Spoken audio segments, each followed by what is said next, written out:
the scent of disinfectant mixed with the clamor of the crowd. I had just finished a clinic appointment and was bent over, organizing the medical records. The clinic room door creaked open, three shadows falling across the desk so familiar that my fingers froze when I looked up. My heart clenched suddenly, as if gripped by an unseen hand. Eric Jones stood in the middle, a bit heavier than 5 years ago, with the woman linked to his arm being Ruby Xavier, his tearful first love back then. Ruby wore a light pink dress, her hand gently cradling her lower belly, her face framed by a deliberately soft smile. Next to Eric Jones stood Laura Carter, my ex-mother-in-law, looking me up and down with a disdainful glare, as if I were still the daughter-in-law she once controlled 5 years ago. I really didn't expect this. Laura Carter's sharp, grating voice immediately caught the nurse's attention from the next clinic room. Divorced for 5 years, and you're still slogging away in this lousy hospital with no decent way out. I tightened my grip on the medical record, held back the flood of emotions, and said calmly, "The job here is stable, and I like it very much." Like, Laura Carter sneered coldly, stepped closer to me, and said, "Aren't you just unwanted by anyone else, so you have to cling to this place? If it weren't for your useless womb back then, not even able to have a son, do you think the Jones family would have divorced you? Look at Ruby, she got pregnant with a boy straight away. That's the true hero who can carry on the Jones family's name." The patients waiting nearby began whispering among themselves, their gazes stabbing me like needles. Eric Jones fake pulled Laura Carter aside, his tone dripping with false concern. "Mom, please stop. Emily, it's been tough for you these past years on your own. If you ever have any difficulties." "Actually, I don't have any difficulties." I cut him off immediately, my eyes flicking to the hands Eric and Ruby held tightly together. "Mr. Jones, you're here for a prenatal checkup, right? Have you registered? Just follow the procedure. I have another patient waiting." Ruby leaned coquettishly against Eric's chest, her voice syrupy sweet. "Eric, I heard Dr. Lynn is a specialist in obstetrics and gynecology. Why don't we let Dr. Lynn do the checkup? It'd also be a good chance for her to see how healthy our baby is." Laura Carter immediately fired back, eyes blazing with challenge. Yes, let her have the examination. Let her see what it means to be a lucky woman." Watching them echoing each other like that, I could only laugh. "My schedule today is fully booked. You can go to the triage desk and book with another doctor." "What exactly do you mean by that?" Laura Carter instantly exploded. "Are you deliberately making things hard for us? When you were with the Jones family, you had the best food, clothing, and everything. Now you won't even agree to examine Ruby? The hospital has rules, we're just following protocol." I stood up and cleared the table. "If you don't have anything else, please step aside and don't interrupt my work." Eric's face darkened, his tone threatening. "Emily, don't be shameless. Ruby is pregnant now. If you dare to neglect her, I won't let you off. Mr. Jones, this is a hospital, not a place for you to cause trouble." I looked up at him, my gaze hardening. "Besides, I'm a doctor. I'm only responsible for my patients, not for unreasonable people." Having said that, I turned away and called toward the door. Next, Laura Carter wanted to say more, but Eric Jones stopped her. I heard him lower his voice to Ruby Xavier, "Don't bother with her. Let's go book a specialist appointment and show her how well we're doing now." Their footsteps gradually faded away, and only then did I slowly sit down as the chill at my fingertips gradually faded. 5 years have passed, and they're still the same, resorting only to petty, lowbrow tactics to feel superior.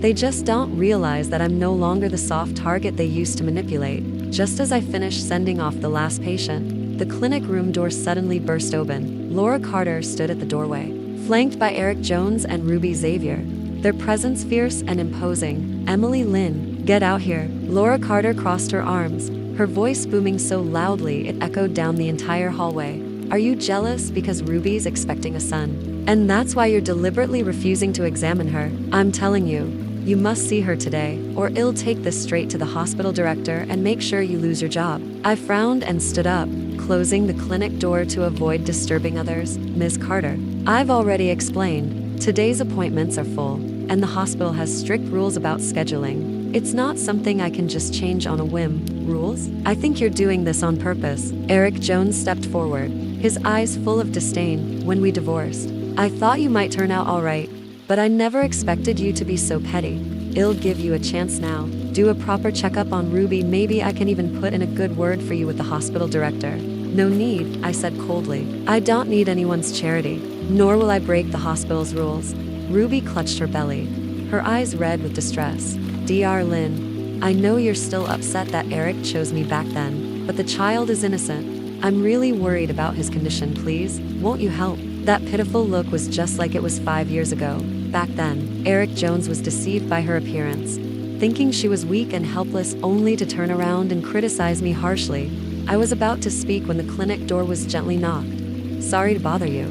A familiar voice came from behind. I turned and saw David Shaw standing at the door. He wore a dark gray suit, standing tall with a faint smile, though a trace of worry flickered in his eyes as they met mine. David Shaw is my fiancé, a well-known figure in the capital circles, and also one of the largest investors in this hospital. Laura Carter and Eric Jones' faces changed instantly when they saw David Shaw. They probably didn't expect that I would know someone of such high status. Mr. Shaw. Eric Jones forced a smile, his tone ingratiating. What are you doing here? David Shaw ignored him and walked straight to me, gently taking my hand. The warmth of his fingertips immediately put me at ease. I came to pick up my fiancé from work. David Shaw's gaze swept over Laura Carter and the two others, his tone calm but carrying undeniable authority. Just now in the hallway, I think I overheard someone giving Emily Lynn a hard time. Laura Carter's arrogance deflated instantly, but she still forced herself to say, Mr. Shaw, you must be mistaken. We only wanted Dr. Lynn to do a prenatal checkup for my daughter-in-law. But she deliberately made things difficult for us. Making things difficult? David Shaw chuckled softly, took out his phone, and brought up a document, the ownership of this hospital, along with the office building next door in the CBD, were all given to Emily last month as her betrothal gift. Do you really think she needs to make things difficult for others just to hold on to her job? Eric Jones and Laura Carter's faces instantly drained of color. They never expected that I not only married well but also came into a fortune far beyond anything they could ever hope for. What did you say? Eric stared at David Shaw, disbelief written all over his face. That can't be. When Emily Lynn divorced, she walked away with nothing. Not a single cent. Walked away with nothing? David's eyes grew cold as he fixed Eric with a sharp look. Mr. Jones, how dare you say that? If you hadn't secretly transferred the marital shared property and threatened Emily to sign the papers by threatening to expose her parents' private matters, do you think she would have left so easily? Eric Jones's face instantly turned bright red, his eyes darting away. You're talking nonsense. Whether it's nonsense or not, I have the evidence right here. David Shaw pulled out another document. I have the bank statements showing your asset transfers back then, and the recordings of you threatening Emily. If you keep making a fuss here, I won't hesitate to make all this public. Laura Carter's legs went weak with fear as she grabbed Eric's arm. Eric, we should go. Ruby Xavier had lost her earlier pitiful look. Now her eyes were full of panic. I looked at their disheveled state and spoke softly. Ms. Xavier, if you're truly worried about the child's condition, I suggest you find a responsible doctor for a thorough examination. Just now, I noticed your complexion, it didn't look good. There might be some potential risks to the fetus. This is my professional intuition as a doctor, and also my sincere advice. But Eric thought I was cursing them. He shot me a fierce glare. Emily, stop being such a jinx. Ruby's child is perfectly fine. After speaking, he hurriedly pulled Laura Carter and Ruby Xavier and left the clinic room. The clinic room finally quieted down. David Shaw released my hand and gently stroked my hair. Are you okay? Did they treat you unfairly? I shook my head, gazing into his gentle eyes, feeling warmth inside. I'm fine. With you here, they can't hurt me. If this ever happens again, don't waste your breath on them, just call me immediately. David's tone was full of tenderness. I hate to see you suffer even a little. I nodded. The corners of my mouth can't help but lift. So this is what it feels like to be protected by someone? It feels so good. The next day, as soon as I started work, the head nurse came to find me. Dr. Lynn, there's a patient named Ruby Xavier who insists that you perform her prenatal checkup. She's already coordinated this with the hospital director. The head nurse handed me an appointment slip. The director said to cooperate as much as possible. I looked at the name on the appointment slip and sighed helplessly. What's meant to happen, happens in the end. Eric Jones and Laura Carter probably couldn't swallow their anger, deliberately causing the director to pressure me, trying to embarrass me. I understand. Let her in. I put away the appointment slip and steadied my mind. No matter what games they try to play, I just need to focus on doing my job well. the clinic door opened, and Ruby Xavier came in, accompanied by Eric Jones and Laura Carter. The moment Laura Carter stepped in, she shot me a challenging glare. "Emily Lynn, consider yourself smart otherwise. Even the hospital director wouldn't go easy on you." I ignored her, picked up the stethoscope, and said to Ruby, "Lie down on the exam table and try to relax." Ruby lay down as told, a smug smile on her face. "Dr. Lynn, please be thorough. The child I'm carrying is the Jones family's firstborn. There can be no mistakes." "I will." I spoke in a calm tone and began the examination. As my fingertips touched Ruby Xavier's abdomen, my brow gradually furrowed. Through the ultrasound screen, I could clearly see that the fetus's development was not promising. The fetus has placenta previa, and there are some adhesions in the uterine cavity. Its development is about a week behind the normal gestational age. While taking notes, I honestly informed her, "This condition requires extra caution. You should rest in bed as much as possible, avoid strenuous exercise, and have regular checkups to monitor the fetus's development." Laura Carter immediately exploded. "What nonsense are you talking about? Ruby has been perfectly healthy. How could there possibly be a problem? I think you're just jealous because she's pregnant with a son and are deliberately making up these lies to scare us." "Mom, don't get so worked up." Ruby Xavier tugged at Laura Carter's arm, then turned to look at me with a questioning gaze.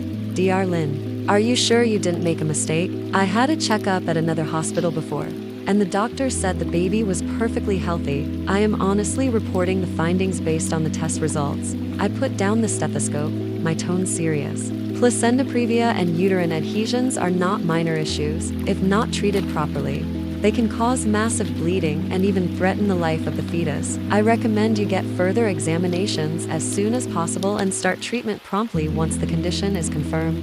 Eric frowned, his eyes filled with distrust. "Emily Lynn, what exactly are your intentions? You couldn't have children back then, and now you can't stand to see someone else have a healthy baby. Let me tell you, don't even try to sow discord. We will never believe your lies. I am a doctor. My duty is to be responsible for the patient's health." I looked at them steadily. "Believe it or not, it's up to you. But I have to inform you of the risks. If you keep ignoring them, when problems arise, it will be too late to regret. Stop scaring people." Laura Carter pointed at me angrily. "We're going to another hospital for a checkup right now. I want to see if you're lying. If it turns out the baby is fine, I'll sue you for defamation and make sure you lose your job." Eric helped Ruby off the bed as they were leaving. He shot me a glare and said, "Emily Lynn, just you wait." They stormed out of the clinic room. I washed their backs and shook my head helplessly. A doctor's heart is compassionate. I have done my duty. Whether they listen or not is beyond my control. I just hope the child in Ruby's womb will be safe and sound. Late one night, 3 days later, I was resting at home when my phone suddenly rang urgently. It was an emergency call from the hospital. "Dr. Lynn, it's serious. A patient named Ruby is experiencing massive bleeding. Her condition is critical and she needs surgery immediately." The nurse's voice was filled with urgency. My heart tightened and I immediately stood up. "I'm on my way." After hanging up, I hurriedly changed clothes, and David Shaw was awakened as well. "What's going on?" He rubbed his eyes, his voice filled with concern. "There's an emergency at the hospital. Ruby Xavier is experiencing massive bleeding and needs me to perform surgery," I said as I put on my shoes. David Shaw stood up immediately. "I'll take you there." On the way, my emotions were tangled. Although I didn't like Ruby and her group, as a doctor, I couldn't stand by and watch her die. When we arrived, Ruby had already been rushed into the emergency room. Eric Jones and Laura Carter were pacing anxiously outside the emergency room. The moment they saw me arrive, Laura rushed straight over. "Emily Lynn, this is all your fault. You cursed Ruby, and that's why she's suffering massive bleeding." Laura grabbed my arm, her nails digging into my skin. "If you can't save Ruby's baby, you haven't heard the last of me." "Mom, don't get so worked up. Right now, the most important thing is to save Ruby." Eric held Laura back, his eyes filled with anxiety. "Dr. Lynn, please. I beg you, save Ruby. Save my child." I struggled hard to break free from Laura Carter's grip, my tone serious. "Now's not the time for this. I need to get into the operating room immediately. Please wait outside. I'll inform you as soon as there's any news." After saying that, I put on my surgical gown and walked into the emergency room. The surgery lasted 3 hours. When I stepped out of the operating room, it was already 3 in the morning. The surgery was a complete success. Ruby Xavier and the baby are both safe. I removed my mask and said tiredly, but the baby was born prematurely and needs to be observed in an incubator. Ruby also needs to rest well. Eric Jones and Laura Carter let out a sigh of relief.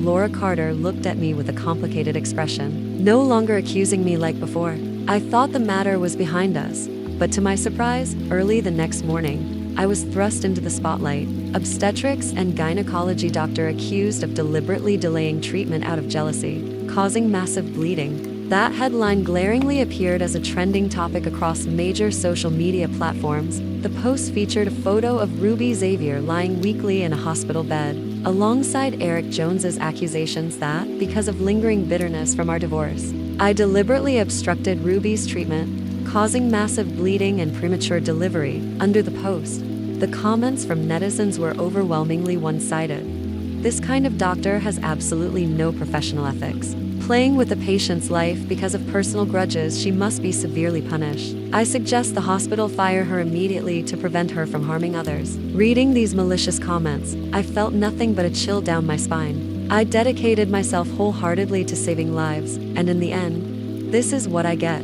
The hospital responded quickly by suspending me, sending me home to rest while awaiting the investigation results. When I got home, David Shaw saw how broken I was and felt deeply heartbroken. "Don't be sad. I'll take care of this." David Shaw gently held me. "These people are twisting the truth. I won't let you be wronged." At that moment, my phone rang. It was Eric Jones calling. "Emily Lynn, you've seen the news online, right?" Eric's voice was smug. "Now everyone knows you're a doctor without any professional ethics. If you want to save your reputation, do as I say. What do you want?" My voice was icy cold. "It's simple," Eric chuckled softly. "You publicly admit that, out of jealousy, you deliberately delayed the treatment, causing Ruby's massive bleeding. Then if you compensate us $1 million for emotional damages, I'll delete the post and clear things up for you." So it turned out this was all a scheme they had planned. They not only wanted me to lose my job, but they also aimed to extort money. "Eric Jones, you're dreaming." I refused without hesitation. "I haven't done anything wrong. I won't admit to any fabricated charges. And I won't give you a single cent. You're refusing the wine but forcing the penalty drink." Eric Jones's tone grew fierce. "If you don't comply, I'll keep fueling this incident, and you'll never survive in this industry again. No one will want to hire you, and you'll be forced to live with your head down forever." "Then let's give it a try." I hung up the phone, feeling not a trace of fear, with David Shaw by my side and my own innocence intact. I believe the truth will come to light one day.